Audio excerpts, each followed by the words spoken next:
when there was a time in this country, a long time ago, when reading wasn't just for fags, and neither was writing. People wrote books and movies that had stories, so you cared whose ass it was and why it was farting, and I believe that time can come again. Hello, and welcome to the Think Liberty podcast. This is episode 53, and I am your host. Oh man, I'm so high right now. On this episode, we are joined by an individual you might be familiar with. But before we get to him, I just want to introduce, as always, we are joined, or not as always, but as often, I suppose, we are joined by Caitlin Cloven. Caitlin, how are you this evening?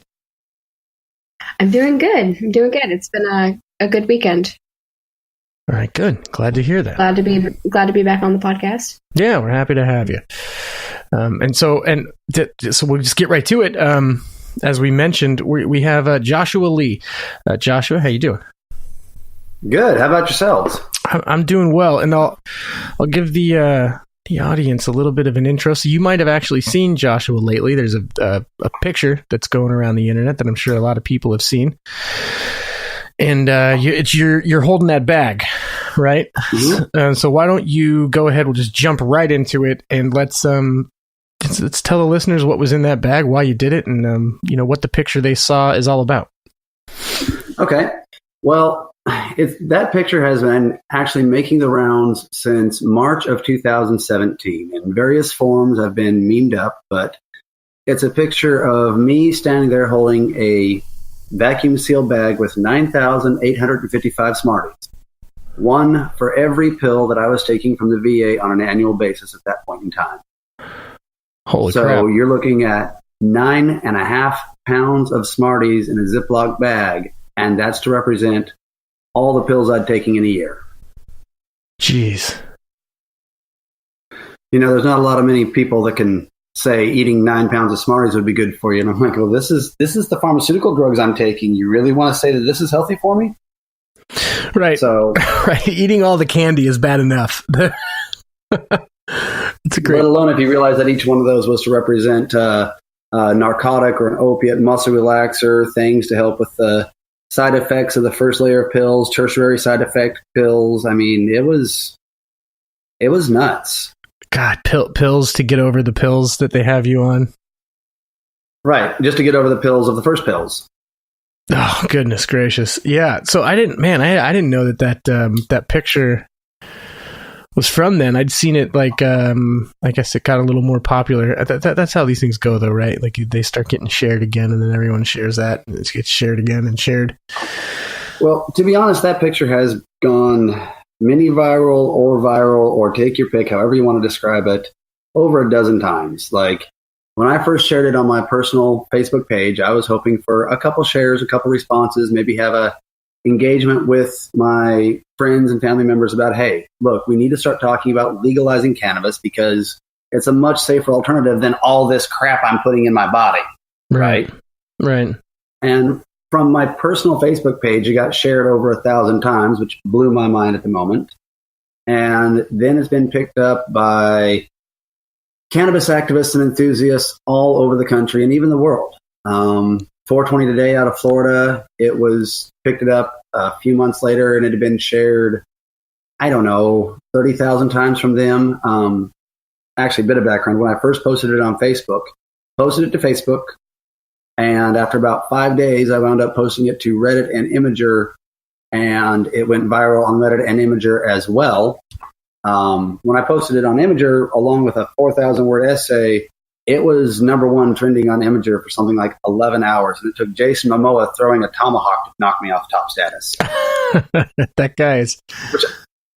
He's like... I'll be honest. Hey, if it takes Jason Momoa throwing a tomahawk, I'm pretty happy. Yeah, he's like internet gold, man. Whenever he shows up. Did you see the one that's going around lately where he'll pose with girls and he'll like push away their boyfriends in the picture? That is the best thing I've ever seen. So you've seen it, right? You know what I'm talking about? Yeah. Right.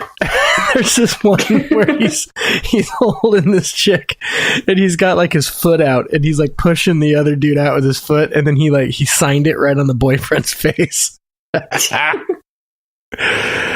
Oh, Sounds like something he would do. If I was him, I'd do that too. That's pretty perfect.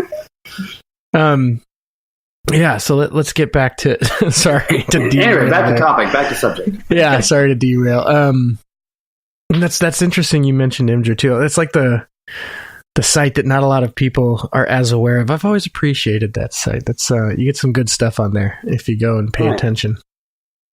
So from there, basically, it just kind of snowballed and turned into, I had an interview with the Kansas City Star that they wound up pushing to all their sister publications, including things like the Miami Herald and this, that, and the other, something like 50 major newspapers across the country.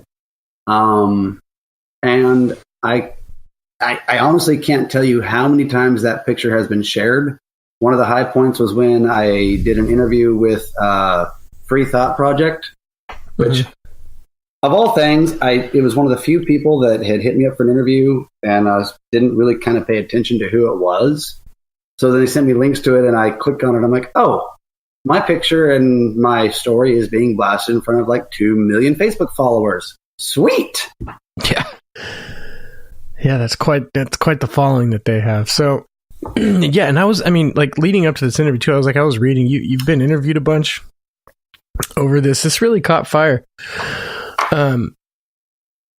It was really all over the place. So now, as best I understand too, you're a part of, or to have you created the Veterans Alliance for Compassionate Access group. Yeah, that was an adventure I started on. I was like, I need some way to get my message out there that's maybe a little more professional, maybe a little bit more, can bring people together as opposed to just my own personal Facebook page. So I created a Facebook group called Veterans Alliance for Compassionate Access. You can find us on Twitter and Instagram as well. And we're really what my goal is just to draw attention to veterans issues and things that people should be aware of that veterans face, and encourage them to be in contact with elected officials or government officials and say, hey, make your voice heard, because in the end, that's the only way you can get things done. You can bitch about it all you want on Facebook, but it's not going to change anything. Make some noise to people that can actually get something done. So it's been kind of a really interesting ride when I'm posting articles and making comments, and I see people below that are agreeing and sharing and commenting. And on the one side, you've got people linking into Breitbart articles, and directly below them, you've got people who self-identify as Antifa and linking to HuffPost articles, but they're both agreeing with what I'm saying. So it's been kind of a unique opportunity to bring people together and say, hey, it doesn't matter what side of the aisle you're on. There are some things that everybody can agree on. I have noticed with the medical marijuana that's kind of one of those main issues that almost everyone can agree on. I mean, outside of your evangelical, super right-wing people, that it seems to be the one thing that we can at least come together and have a conversation about. And I like that about that issue. It's one of the very few issues that we can get everyone together. Right now. Exactly. I mean, here in Missouri, we had 3 medical cannabis initiatives on the ballot. One of them got through, but pre-polling was something like almost 80% acceptance in Missouri, which is known as the Bible Belt, Midwest, good old Christian Bible thumpers type thing. And people go, wait a minute, why do all these people want it? Well, I don't know. If you look at Arizona, almost 60% of the medical cannabis card holders in Arizona are Republican and over 55. So this isn't really something that's bound by any specific aisle, and it's something that I hope that people can use to learn that there's other issues like that. Not everything is as black and white as we're told. What's the status of medical marijuana in Missouri? I mean, I used to live there, and it was not even a thing. But what is it now? Like, what's it's actually changed. It's changed really rapidly. In 2017, our General Assembly actually made it. They eased up on not the restrictions for medical cannabis, but the punishments inflicted for said crimes. So unless you get caught with over 30 grams of weed on you, you're not facing any jail time, and max fine is up to $1,000. There's a couple different cities in Missouri that have decriminalized it, which is great if you run into the local cops, but doesn't really matter if you run into sheriff or state troopers. Yeah, I have heard that. I've heard of a lot of people getting busted by state patrol in like, Kansas City and stuff. It's an issue.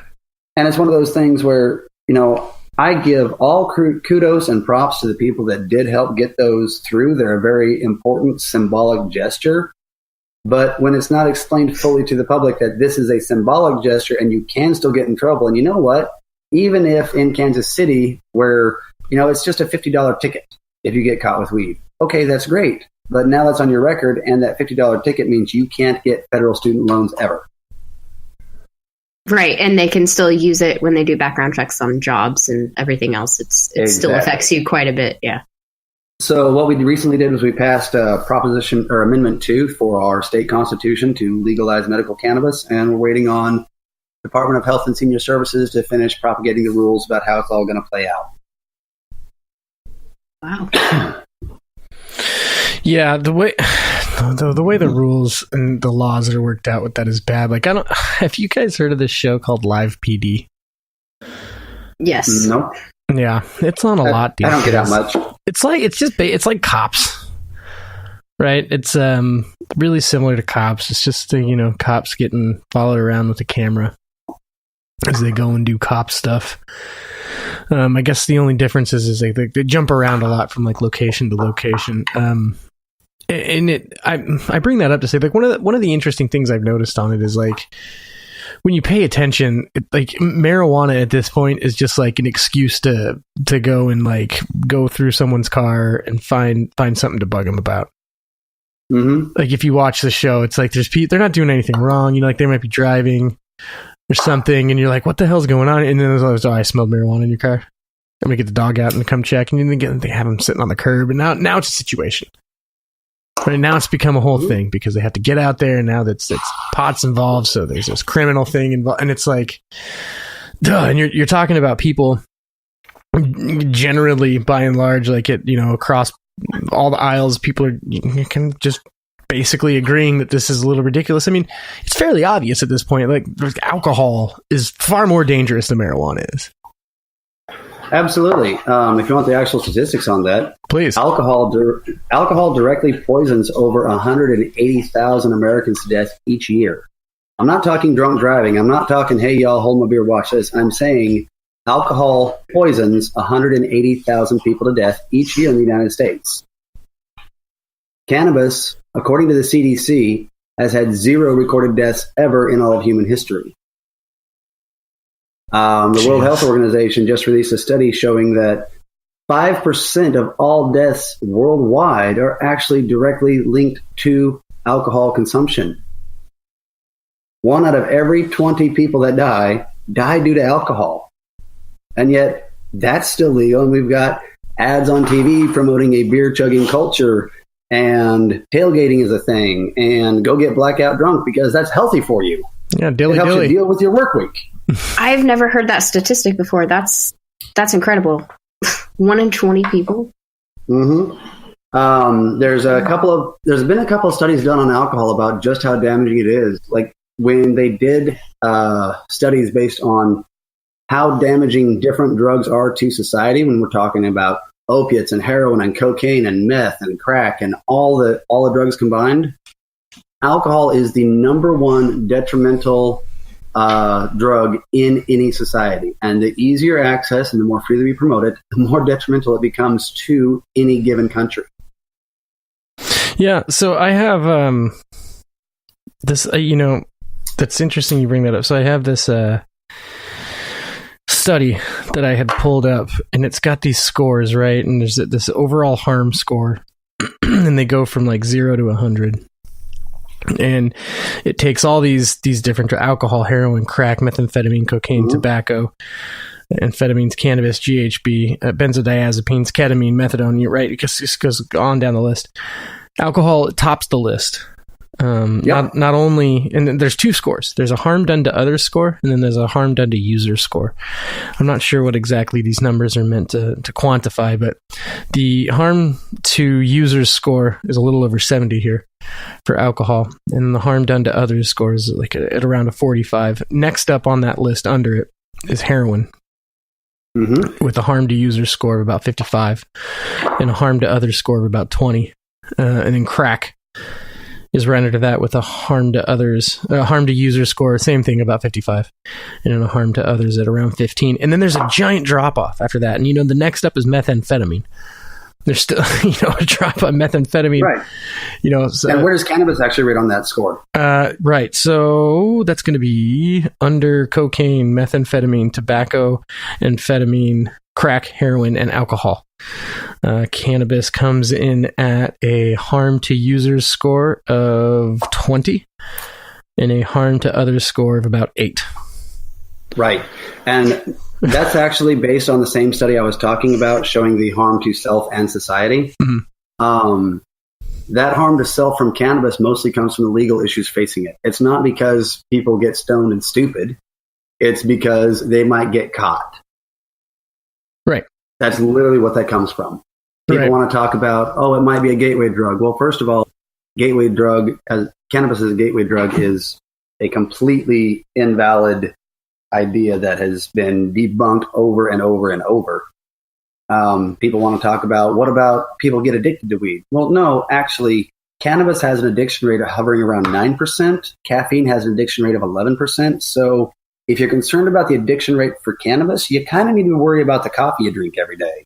Not only that, but get the switch. Not only that, but like human beings, I don't know. It's kind of ridiculous, right? Like tobacco, clearly, like nicotine. That's people get addicted to that. It's literally made to get to get people addicted to it, right? But then when you start talking about stuff like marijuana is addictive, and you get into kind of like a territory where it's like you get the certain person and folding their laundry a certain way can be addictive, right? Human beings are creatures of habit, of comfort, so if you have someone that's like generally like an anxious person, or they have issues that smoking marijuana or eating marijuana or whatever can help them alleviate, there's absolutely an opportunity for addiction there. But just the same as someone's going to the gym to alleviate that stress, or going for a walk to alleviate that stress, right? It's no different than that. Or eating McDonald's, or comfort eating ice cream, or literally, one of the largest studies ever conducted on human behavior is the ACE study, which stands for Adverse Childhood Experiences, studied over 19,000 Americans through the course of their lifetime. And it straight up showed that addiction potential in adult life is directly linked to adverse childhood experiences, childhood trauma, in so strong of a fashion. There's a stronger link between childhood trauma and adulthood addiction issues. I'll speak here eventually. There's a stronger link between that than there is between smoking cigarettes and cancer, by orders of magnitude. Jeez. So when it comes to people being worried about, do we have addiction issues with this, that, or the other? Well, maybe you need to start worrying about mental health issues and how we can actually treat mental health in this society, as opposed to just locking people up in jail when they've got mental problems. Oh, yeah. Yeah. Oh, yeah. And, well, it ignores. So the funniest thing about, I guess not funny, right? So to bring it back into your picture, I have a couple clips here. They're relatively short, and I'm going to go ahead and play them here. So it's just the issue that you point out in that picture. Maybe now, I don't know what kind of feedback you've heard or you've seen. I mean, everyone's always got an opinion, right? So I can imagine that every time you see this posted somewhere and there's got a bunch of people on it, you see people saying agreeable things and rude things or whatever. But if someone's being honest and they're really looking at this issue, they should notice the fact that, one of these things is illegal and it's being embraced by pretty much everyone. And the other thing, it's legal, totally legal. And it's at the center of an absolute epidemic crisis right now. Mm-hmm. And it's just insane. It's insane. They're more than happy to get you totally hooked and totally addicted to this thing that is a literal scourge to humanity in the United States at the moment. Meanwhile, there's this other thing which is completely harmless, and most everyone agrees that it should be legal, and they're just white knuckling that to do everything they can to ignore exactly what the people want. Here are those clips. I'm going to run 2 of these clips so the listeners decide just how silly these things sound. So one of the clips is a minute long, another one's 40 seconds long, and I'll mention it when we're switching between the two. So these are from different various news sources. So we'll play the opioid one first. If you suffer from pain, the chances that a doctor prescribes you an opioid depends, at least in part, on where you live. Take a look at this map. A new study by the Centers for Disease Control and Prevention found higher opioid prescription rates in areas with high unemployment and small towns. The CDC also found that prescribing practices are so inconsistent, residents in some counties are prescribed 6 times more opioid painkillers than those in other counties. In 2010, the amount of opioids prescribed in the U.S. peaked at a figure equivalent to 782 milligrams of morphine per person. By 2015, that figure had actually dropped to 640, but that's still 3 times as high as it was in 1999. That concerns policymakers as they try to curb an epidemic of opioid abuse that led to more than 33,000 deaths in 2015. Some states are taking action to catch people who are abusing opioids. A new Georgia law requires pharmacists to report all controlled substance prescriptions they fill to a monitoring database within 24 hours. Okay. So we have that. Now, clearly, this is, big issue. It's a crisis. It's an epidemic. No one knows how to get it under control. And policymakers scrambling to figure it out, as they say. And then we have this aired on CBS. This was just, I think, not long ago. You can tell it's got the election. The elections here mentioned in it. So I'm gonna go ahead and roll this. Voters are not just choosing candidates for office this election day. 155 ballot measures are being considered in 37 states on issues ranging from allowing convicted felons to vote to expanding access to marijuana. Dean Reynolds is in St. Louis tonight. In Missouri, voters have Josh Hawley, Claire McCaskill, and cannabis to weigh. Specifically, should medical marijuana be legalized? Same question in Utah, while North Dakota and Michigan could approve recreational pot. A yes by all 4 means medical marijuana would be legal in 33 states and recreational in 11. And there we have that. Those two narratives are so those two things going on at the same. It's so fascinating to me. One of the things that's truly fascinating is there have been studies done by the National Institute of Health and CDC that actually show in states and counties where there's access to medical cannabis that's not overly restrictive and people can actually go in and get their medical cards and get access to it.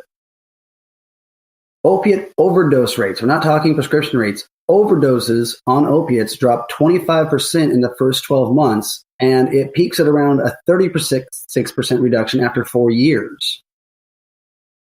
Literally, just giving people access to medical cannabis so that they can self-treat with that as opposed to being prescribed more and more opiates lowers our overdose rate by almost 25% the first year.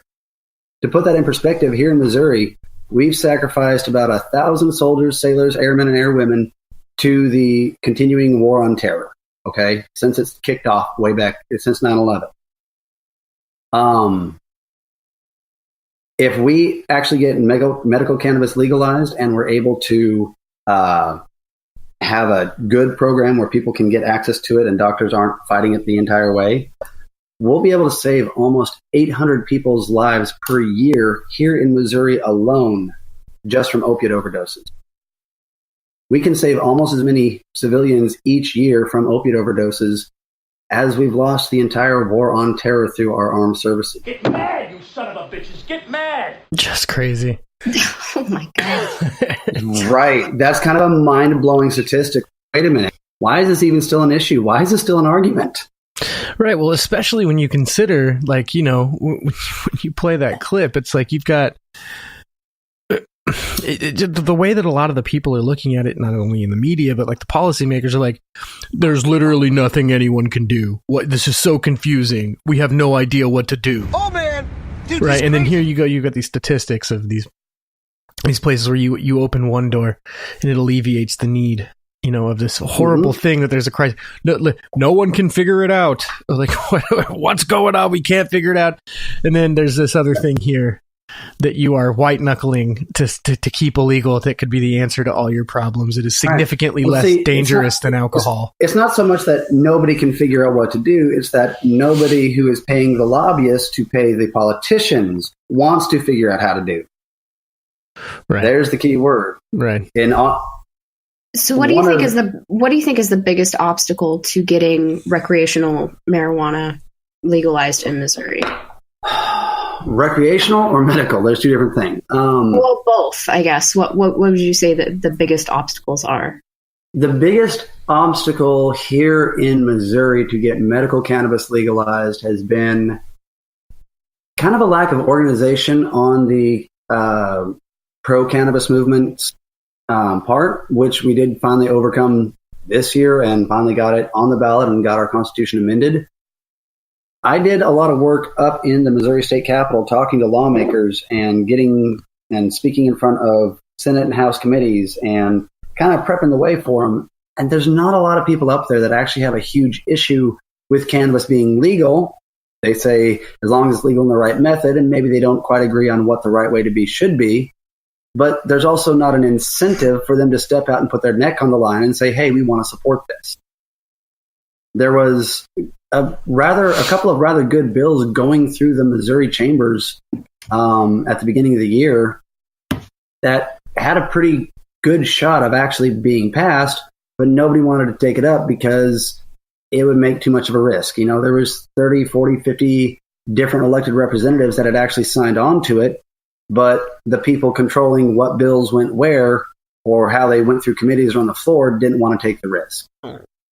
Or if you dig into where the money comes from, come to find out maybe the people that are stalling it are being backed by pharmaceutical interests. Go figure, G.W. Perdue, who's paying a senator X number of thousands of dollars a year, might be saying, hey, do you really want them to pass that medical cannabis bill? Yeah. As with so many things in life, it comes down to, if you can't understand someone's motives, follow the money. Well, yeah, I mean, this is one of the things that really, really gets under my skin is because you've got these pharmaceutical companies that, I mean, you can go look. I forget what the website exactly is called off the top of my head, but there's this site you can go and you can basically look at like who's getting funding from where in politics. Mm-hmm. And on almost every politician that can be listed on that site, there's a significant amount of money coming in, funding through the pharmaceutical company, one pharmaceutical company or another.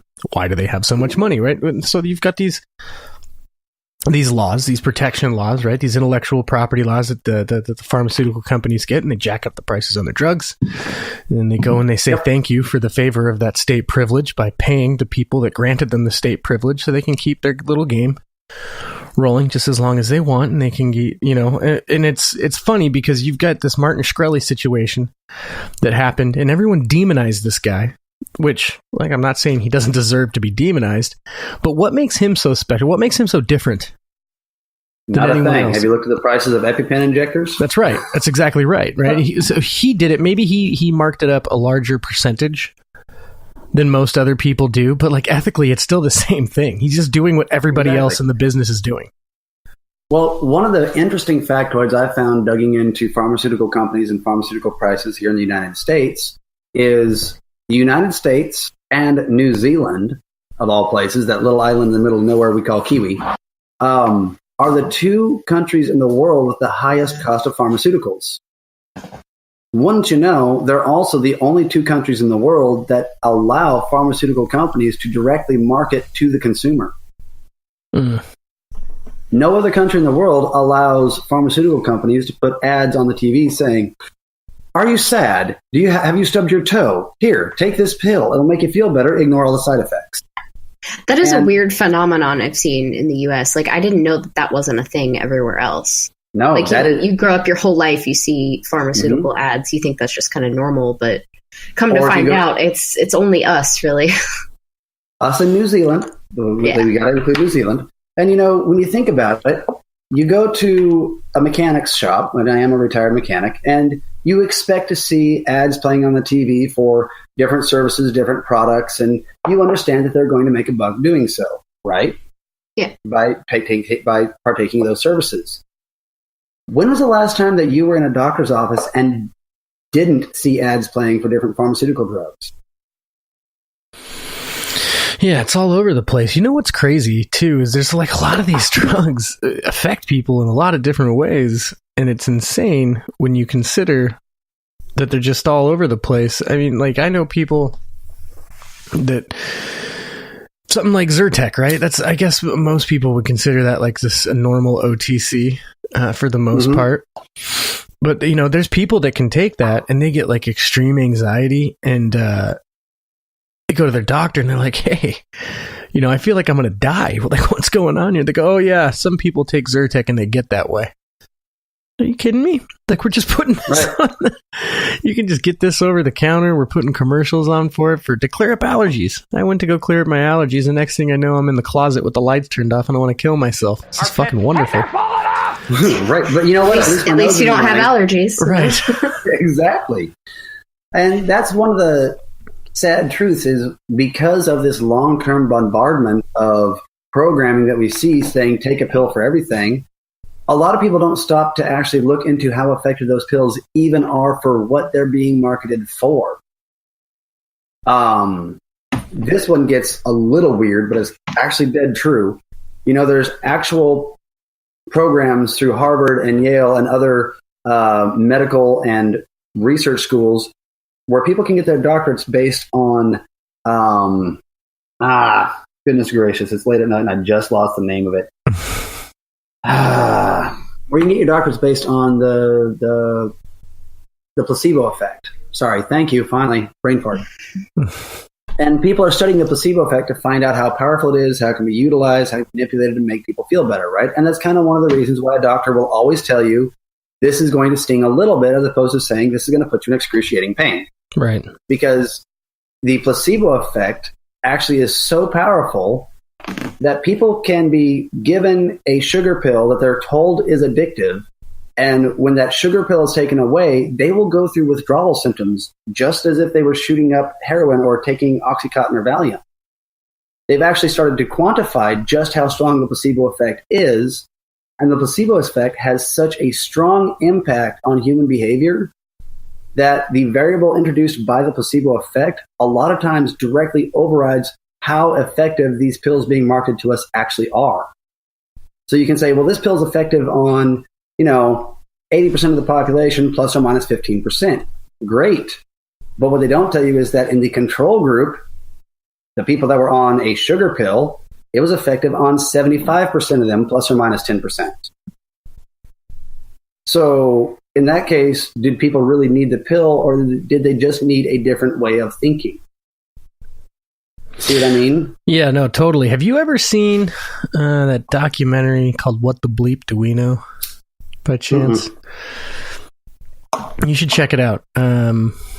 It's interesting, right? It deals with a bit of quantum theory and things of that nature, but it reminds me of kind of like what you were talking about. There was this scientist. I'm sure some people would take issue with me calling him that, but on one of the parts of this documentary, and he basically took water. He took water in these jars and he put them all around his office, and in each jar he had like an emotion taped to it, so he would remember, right? And he would basically every day he'd go to each of these jars and he would, I guess, like interact with or talk to the water, for lack of a better term, and reflect the emotion or the attitude that was written on it, right? Like happy, mean, mad, sarcastic, whatever. And then he did this like tour countrywide. And it was pretty fascinating. They went through it and he would freeze it, and then it made, when water freezes, it does a little snowflake type thing, like the patterns, right? And then the patterns for the jars where it was all positive kind of stuff. It was like there were beautiful patterns, right? Really, really detailed and beautiful patterns. And the ones with all the negative feelings that he put toward them, they were negative looking patterns, right? It's just kind of like an interesting branch off of what you were talking about, and how perception and the way that people feel about things is a giant, can play a giant part in the reality of what's going on with people. And that's actually, I'm not going to get into the freezing of water and things that right. Fascinating as a discussion as it is, that's not for the and I do agree with you that sort of thing has been shown, and as much as it looks like quackery and fakery, that actually does play a pretty big part in how you perceive the reality around you. And most good therapists are going to flat out tell you, you can't change what happens outside your own skin. You can only change your own perception of what's going on. It's the old saying, if a tree falls in the forest, does it really make a sound? And I kind of modify that. I'm like, if a tree between my yard and my neighbor's yard fell on his house, the truth of the matter is that tree fell down. My perception is I'm pretty dadgum happy it didn't hit my yard. My neighbor's a little upset. So while sometimes we can't change the truth of the situation around us, you can change your perception to see it from another point of view and maybe find the silver lining in the clouds. And even being able to do that can be so much more effective than here's a Xanax. Here's something to make you happy, and here's something to make you sleep when not being happy doesn't work. And here's something to wake you up in the morning when the sleeping pill takes too long to get out of your system. And here's something to mellow you out throughout the day so that you're not acting like a tweaker. And it starts from one pill that's maybe just supposed to keep you level, and now you're taking half a dozen pills to count out all the other side effects, when in the very beginning, maybe you just needed to find a good therapist and talk about how, hey, maybe my perception of reality isn't all it's cracked up to be. And that's kind of the situation you found yourself in, right? Like, coming back from active duty, and then is that how it started for you? Like, you were prescribed maybe 1 or 2 pills, and then you just had to build up to it? That's really what it was. I was deployed to Afghanistan in 2009, came back in October 2010, went straight to the VA. I was like, I feel fine now, but as people have told me, I'm a pretty fart smeller. So I went in and I signed up for everything. And I'm like, just in case something happens down the road, I want to be in the system, blah, blah, blah. And about 6 months later, my facade started to crack, and I started to have mental health issues, and started out with, well, here's one pill to help you kind of level out a little bit. And from there, it just snowballed. So April of 2011, I was taking 1 pill a day. And by March of 2017, I was taking 27 pills a day. Oh, my God. Good Lord. Right. That's a pretty quick come up right there, let me tell you. Right. And that's about when you took that picture and then, went viral, and the rest is history. Exactly. I took that picture, and once I realized that it's one of those things. A lot of people understand us veterans are on pills. They understand that we've got a lot of internal struggles that we don't show externally. It's the old saying, not all war wounds can be seen. And that's the dead truth, especially when you're dealing with a lot of body pains and aches and pains and mental health issues. But being able to take a step back and learn that other people actually cared, and other people thought that this was wrong, helped me take a step back and go, wait a minute, maybe I need to actually change the way I'm thinking about this and start paying attention to my therapist type thing. So in a sense, I was really lucky that it did go viral and that it did turn into what it did, because it absolutely changed my life. And the only thing that really changed was my own perceptions of reality and how I view what I've gone through and the lessons I've learned and what I go through on a daily basis now. So what were some of the reactions? Like, obviously you had a pretty overwhelmingly good reaction to, or at least, people wanting to learn. What were some of the negative reactions that came with that? Honestly, one of the biggest mind blowers to me was when people would get on there and say, this guy's a lying sack of turds. There's no doctor in the world that would prescribe 27 pills a day. I saw that too. Excuse me. Hang on one second here. Let's go talk some veterans. The average veteran in the VA is prescribed 17 pills a day. Oh my gosh. I did not know that. Not only that, but who's ever bragged about that? Right? Or like out of all the things to brag about, like I take so many fucking pills, dude. You don't exactly get street cred for that. Right. You know? I'm pretty sure that's not a thing to brag about. Right. Right. You know, and when people say, but he's just a drug weed. I'm like, well, excuse me, if I actually want weed, I can go find it anywhere. It's all over the place. I don't just want weed. I want to be able to use it legally and not worry about it. Right. Thank you very much. Right. And that was a lot of the reactions that I saw, the negative ones anyways, whenever that meme was going around on Think Liberty and being libertarian. A lot of people saying, oh, well, you know, he can just move. Like, okay, yes, obviously you could just move, but I think what you're going for is more of a making change for other people. Here's a question. Not just yourself. Exactly. That is the main reason why I chose to stay here in Missouri. But here's a good question for you. Why should I have to move? I sacrificed my mind and body overseas to fulfill my oath to my country. I come back to my home state, and you think that I should have to move to another state that already got this done? I should uproot my entire family, my 2 kids from their school districts, every life they've ever known, the only home I've ever owned. I should just, quote unquote, move 1,200 miles away. It's such an easy thing to just pick up and move across the country. That's always the best argument. I know a lot of veterans that are what we call medical refugees, and they do move to Arizona or Florida or Colorado or anywhere else. And most of them hit me up and they're like, man, as soon as it's legal in Missouri, I want to come home. And that struck a chord in me. Why should we be driven out of our homes just to seek treatment that actually makes us feel better and can help treat our symptoms and help us become better people, as opposed to sitting around turning into a pill-addicted junkie? Right. Like you shouldn't have to become a medical refugee to feel better, to get help for yourself. Like what you're doing is, staying there and pushing for change. You're going to help, countless people in the state so they don't have to become medical refugees. And I think that's what a lot of people didn't understand. That one really kind of hit me. Like these people are insane. Like, how can you have a negative reaction to this? I don't know. So that picture was taken in March 2017. Like, how are you doing now? Well, to put it in perspective, in March of 2017, when that picture was taken, I'm 5'7", and in that picture, I was 220 pounds. Mm-hmm. I was a size 40, and I was miserable. I pretty much stayed in my basement. I couldn't be outside of the house for more than about an hour at a time. I couldn't have my best friends over for more than 2 hours. So I was just saying, hey, guys, it's time to go. Now I'm sitting at 155 pounds. Wow. Oh, shit. Right. I'm healthier than I have been since I came back from Afghanistan. I still have a lot of the same physical issues because you just don't get over destroyed joints. Right. Right. But I'm also engaged with the public. I go out, I have a job working with the public. I've spoken publicly.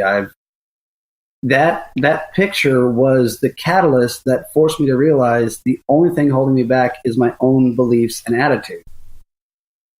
And that's something that is incredibly powerful when you realize the only thing I have to do to get better is change my mind. Which is hard to do, I'm sure, for a lot of people who are enjoying the pills, right? Let's not sugarcoat it. I mean, it's for people that have pain in their body, and I'm sure a lot of pain in their minds, that taking those pills are a lot easier than facing a lot of the ugly crap that people hide inside sometimes. And, right. And especially when you can go to a medical quote unquote professional, it's going to say, here's enough for you to take 27 of these a day. Right. Absolutely. And I mean, don't get me wrong. My doctors through the VA were not happy with my pill load, but at the same time, they didn't have any better choice. A lot of people do want to blame the doctors themselves. They want to blame the hospitals of the VA, but a lot of these doctors and a lot of these hospitals fully understand what they're doing, but they don't have any other option. When your entire medical profession is built around this is the only option these people have, And whether or not they believe in medical cannabis, they're not allowed to even discuss it or prescribe it. What other choice do they have? You know, I went in and I talked to my doctors at the VA about taking a trip out to Colorado in February of 2017, saying, hey, I want to talk about this whole medical cannabis thing because I'm going to go out to the legal state and I'm going to try it. I mean, it can't be worse than the shit I'm already on, right? Right. And my doctors, I had my neurologist, my psychologist, and my primary healthcare physician. All three of them say, due to VA regulations, we can't discuss medical cannabis with you except to tell you it's a drug and we've got a 12-step program to get you off it. But all three of them also said, have you ever considered moving to Colorado for your allergies? Oh, nice. Sneaky. Let us talk to you about how to safely step down off these medications because, you know, if you do move to Colorado, you might experience a shift between when you get your pills prescribed and when you actually pick them up because you're from Missouri to Colorado, blah, blah, blah. So let's talk about how to step down these safely. So while their hands are tied, they're still stretching at the chains, trying to do the best they can. And I understand that's not everybody's experience. That's not even a typical experience in a lot of VAs, but that tells me that it's not just the doctors we have to blame, and we also have to blame the patients who maybe haven't done their research or aren't willing to open their minds, or, as much as I hate to say it, they're addicted to that pain, just like I used to be. I identified with my pain and my issues and my pills, and I said, this is who I am. And you want to take these away from me? Why would I want that? Right. That routine that we were talking about. Mm-hmm. You know, you wake up with pain and you take a pill and the pain is easier to deal with. Right. That's a routine that I'm sure it would be easy for someone to fall into. Obviously, the best thing would be to not have pain. But there's that part where you wake up and you take the pill and then the pain is easier to deal with. And yeah, absolutely. It's completely understandable how that would become a bit of an addiction, right? Like why wouldn't people get addicted to making the pain not as painful? It's not just being addicted to not making the pain as painful, but, you know, we all know people in our lives that are addicted to their own pain, whether it be physical, emotional, or spiritual pain. We'll even go there. And all you ever hear them talk about is the pain they're in, whether it be the pain of their relationship or the pain of their body or anything else. They never talk about the joy in their life. They never talk about the good things going on. They always talk about that bad thing that always happens to them. Right. Because they've internalized that pain and said, this is part of who I am. So while you take the pills to help make it better, that's still me. That's who I am. I actually went so far as to tell, you know, despite the fact that I've been through therapy and I know therapists, at the time I was married to someone who had her license in therapy, I straight up told my wife at the time, I said, I know people can get better from PTSD, but I know I never will. The best I'll ever be able to do is cope with it and manage it. Well, that's a crock of bull. Because I was so addicted to that internal pain of I am broken, I wasn't willing to actually do the hard work that would hurt more to become unbroken as much as possible. It's like people that say, I'm not going to go through physical therapy, I'm just going to go through life with whatever issue I have. Yeah, the physical therapy is going to hurt while you're going through it, but you will get better at the end. Right. And at the time, when I was taking 27 pills a day, I didn't have the strength to even think about going through even more pain. Sure. So I said, nope, I'm just going to sit here and take this. Right. It's great to hear that you're doing so much better now. I was reading an article about your situation around the time when that happened, and they were touching on some of the stuff that you were talking about, and that sounded like a whole bunch of not fun. It's really great to hear that things are a lot better for you now. There was like stuff in there about exactly what you were saying, right? Like laying on the couch all day. I'm just mad. I don't want to be mad laying on the couch all day, but what the hell can I do? And it was just reading this like, oh, I've known that to be some other people in my life too, that have fallen into those kind of things, and it's damn unfortunate. It's an easy habit to get into. Yeah, hell yeah, it is. So we played that clip a little earlier on marijuana coming to the ballot. How did that end up out there? Do you guys have it medically now, at least? We did get it through the ballot so that it is going to be medically legal. The Department of Health and Senior Services, like I said, is going to be promulgating the rules as to exactly how that's going to look.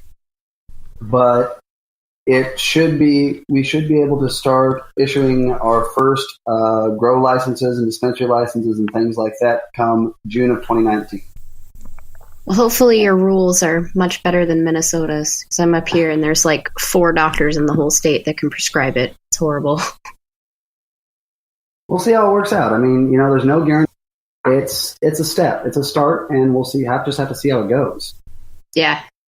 It's amazing that you guys got it passed, especially in Missouri with how those votes usually go. Being in the Bible Belt and being pretty much it passed by something like 75%. Yeah, that's just amazing. Well, it just goes to show. It's like it's a no-brainer at this point. Like, come on, let's get this on with. It goes to show that, again, perception is reality. Like you said, Caitlin, people have this perception of the Bible Belt and people wouldn't want cannabis in the Bible Belt. Well, no. I know a lot of people that are churchgoers that are all like, I need this legal so that I can get off these drugs I'm on.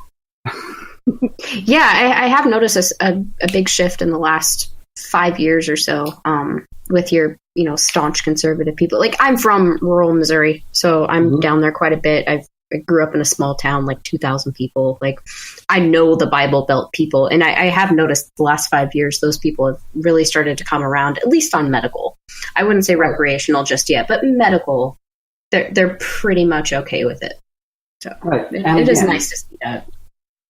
Dr. Sue Sisley, who's one of the lead the researcher on the only PTSD trial with veterans involving medical cannabis in the U.S., the way she puts it is, there's one disease that every one of us is going to face at some day is going to make us actively want medical cannabis. It's called age.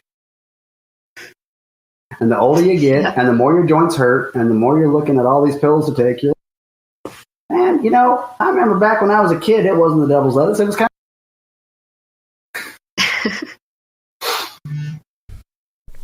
It's just... So, yeah, I think there's absolutely a major culture shift going on in all areas. And the only places you see where people don't want it is in the elected positions, and that's one of the things I fought here in the Missouri House and Senate is people going, well, my constituents just wouldn't want it.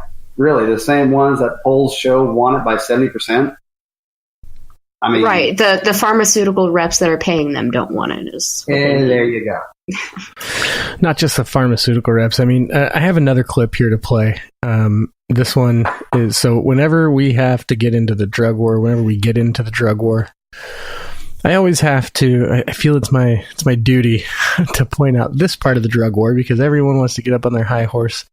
Not everyone, but there's a lot of people that want to get up on their high horse and they want to sit there and they talk about how dangerous drugs are and this, that, and the other. So we're here, we're talking about a lot of stuff. Obviously, we've made our case for just how dangerous marijuana could be, but let's look at the other side of the effects of this being illegal, and it's much like the effects of some other drugs being illegal were in the past. But I'm going to go ahead and roll this clip. It's pretty short. It's about a minute. I'll go ahead and roll it now.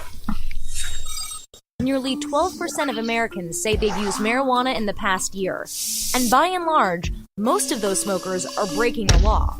But while blacks and whites smoke pot at similar rates, a comprehensive ACLU study reports that blacks are nearly 4 times more likely to be arrested for marijuana possession. In Illinois, for example, blacks make up 15% of the population, but 58% of marijuana arrests. In St. Louis, Missouri, one white person is arrested for every 18.4 black persons when it comes to pot-related crimes. All this comes at a major cost to taxpayers. Each year, the ACLU says the government spends an estimated $3.6 billion in law enforcement of marijuana crimes. And almost 7.3 million Americans were arrested in the first decade of the 21st century because of a substance that, state by state, is inching closer to legality. Just crazy. And that is absolutely true. Unreal.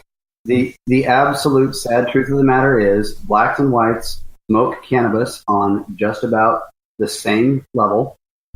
White people are almost twice as likely to be dealers, and yet you still have those same statistics when it comes to black persons being arrested or even harassed about it. It's just you were talking about that PD show, right? Yeah, I'd be almost willing to bet that most of the people that they say smell weed are black people. They don't do that as much as the white people. 100%. It's totally accurate, and that's exactly what it is every time. Just an excuse to go hassle somebody.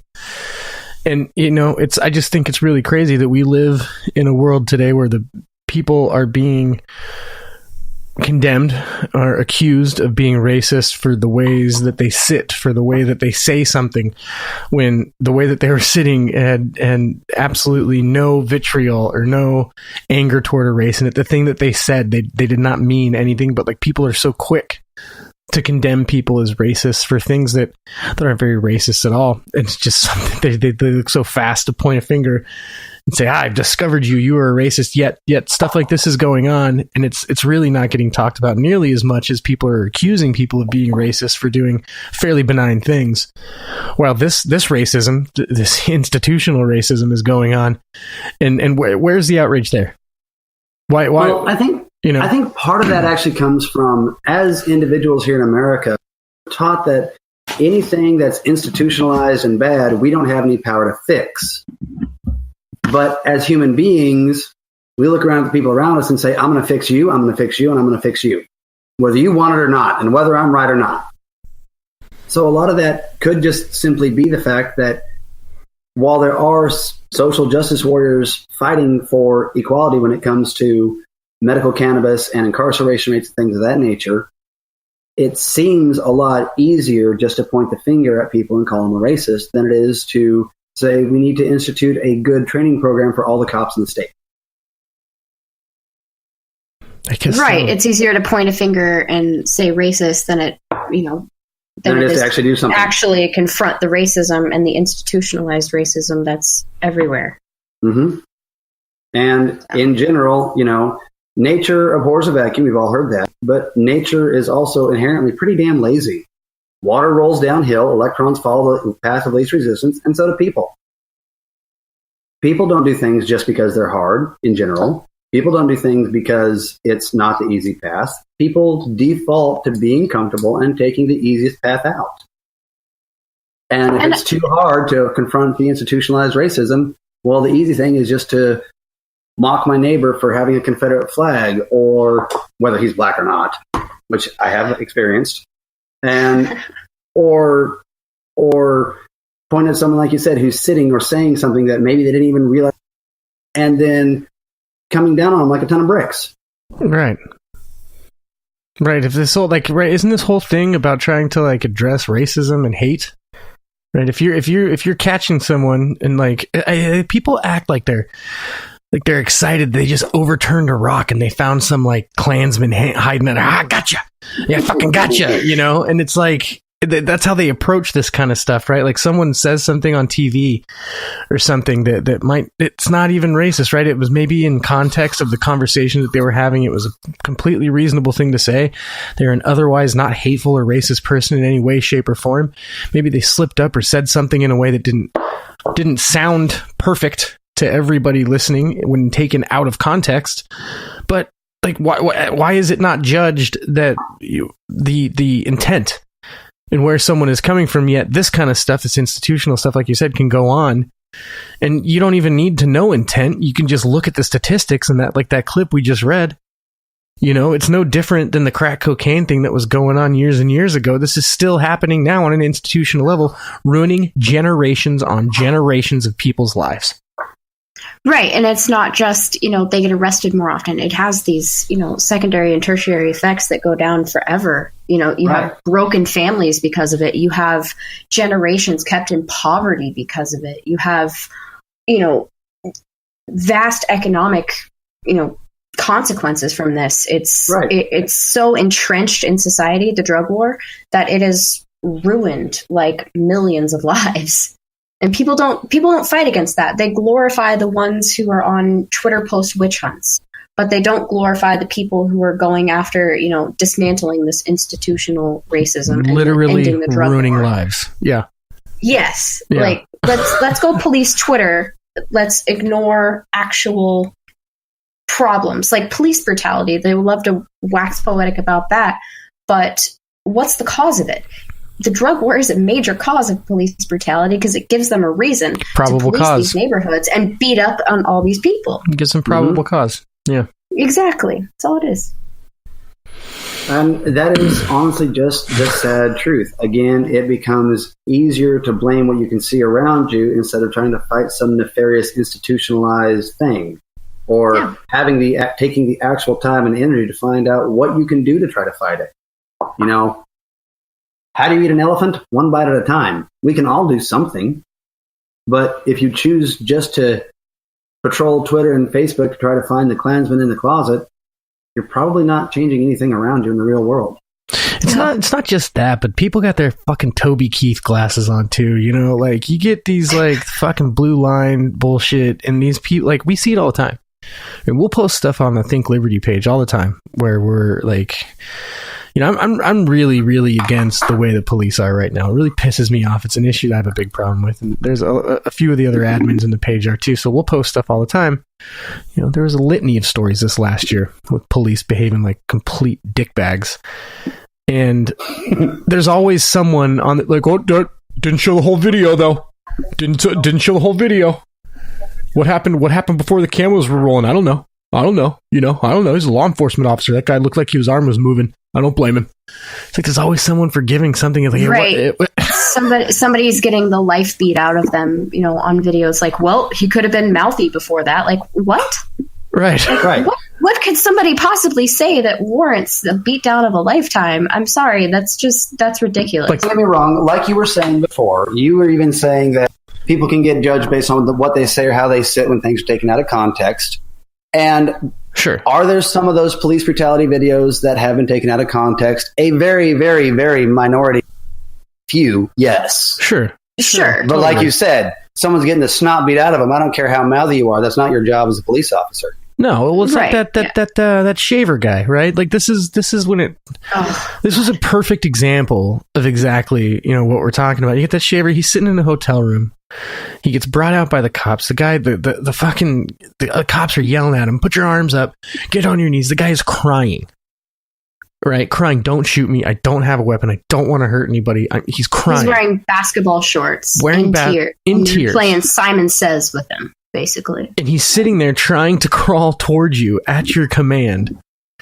You tell him, put your hands in the air, crawl toward me, get down, put your head down, do that. Like, he's just shouting a bunch of orders at him. The guy won't stop crying. He's begging for his life. He's telling him nothing's wrong. He reaches down to adjust his basketball shorts because they're dragging on the ground because he's got his arms in the air. And he's crawling at the same time. And the guy fucking shoots him. Dead. Yep. That dude is dead now. Yep. Gone. Well, speaking of drug war and trying to use it as an excuse, you remember I believe it was in Texas, when the off-duty female police officer walked into the wrong apartment, thought it was hers, and shot the dude. I am so. Oh my God! Yeah. Okay. I'm so glad she got caught for murder. But did you see what the initial report was? Because then they went in there and they searched his house. Like, oh, he had weed. Yeah, because that makes it totally okay. He had like 2.5 grams of weed. That makes him a dangerous drug dealer. You're trying to destroy his image. You're trying to play down what she did. No, and like you said, it's something that can be used as an excuse. I believe she did just get indicted for murder, though. She did. That's what I was saying. I'm pretty sure I just read that yesterday. She did get indicted. Good. I saw that though. Like right away, instead of saying, "Yeah, she fucked up," it was, he had weed though. But what does that have to do with her walking in the wrong apartment and shooting this guy? That is absolutely that doesn't make any sense. She was confused. Right. It was her apartment. When was the last time? I wanted to ask you guys. You're coming home from work, a long day at work. You're tired. Maybe you're even drunk, right? You get home. You go to put your key in the door. It doesn't work. Weird. You try it again. Try to open it. Doesn't work. Weird. Right. And so the next thing you do is kick the fucking door down, draw your gun, run in and shoot somebody in the face. How the fuck? I mean, like, somebody, when I was living in Massachusetts, somebody did walk in our apartment thinking it was theirs, and they were drunk off their ass. But did they shoot you in the face? They did not shoot me in the face. They just like ran away awkwardly. It was just a thing I laugh about now. But Holy no, shit. And there was things that come out later, like the numbers on the door were lit up in like neon or like reflective. Like there's no way possible that she couldn't have seen the number. And she said something about the door being ajar when they were like really heavy metal doors that can't stand ajar. Like nothing she said made sense. And I'm really glad that bitch got indicted. But again, it's just another example of the first thing they went to was he had weed. Yeah. Really? Right, as if that makes it that's okay. a death sentence now. Right. Yeah, it's okay. Murder's fine. He had weed. Completely ridiculous. Okay. All right. Well, we've been at it for a good bit here. Before we get out of here, Joshua, is there anything that you wanted to share? Anything that you'd like to plug or share with the listeners before we go? Yeah, sure. If you guys want to know more about veterans issues and things of that nature, to facebook.com/veteransforaccess. That's spelled out FOR. If you want to follow us on Twitter or Instagram, it's veterans4access. And in all things, just try to keep a sense of perspective. Maybe it's not all about you. Maybe it's not all about your ego and the world revolving around you, even if you are a veteran. We all have sacrifices. We've all been through pain. We've all been through trauma, and we've all fucked up a time or two. So try to take a step back and give other people the benefit of the situation you're in. Well put. Some of us have fucked up a time or 17, but you know. Or, you know, maybe a couple more than two. Right. Yeah, but that's okay. It's okay. The point Thanks is, for having me on the show, guys. I really appreciate it. It's been a blast. Yeah, absolutely. This is a great discussion. It went by too fast, and thank you very much for joining us. It was real fun. Good episode for sure. Thanks for messaging the page and letting us know that you were the dude in the meme. Well, I love it. I try to do what I can, but you know that shit gets shit around so much. I know if you had tried to keep eyes on it for everywhere that it went, you'd be a busy guy, I'm sure. Oh man. Yeah. No, I tried that like the first month or two, and then I gave up. Like, nope, my brain can't handle this. I got a life. I know it's tough. It's tough too. Like reading. You want to read every comment. You want to engage in every discussion, but you soon realize that it's an exercise in futility. To try to absolutely. All right. Well, thanks everyone for listening. We do appreciate it. Like always, if you could go on Stitcher, Facebook, Overcast, all those places where you listen to this podcast and leave us a review, that'd be great. We really appreciate it. Go and like all of our social media stuff if you can. Go and check out these links that Joshua is sharing with you today. And whether or not anyone likes it, we will probably be back again.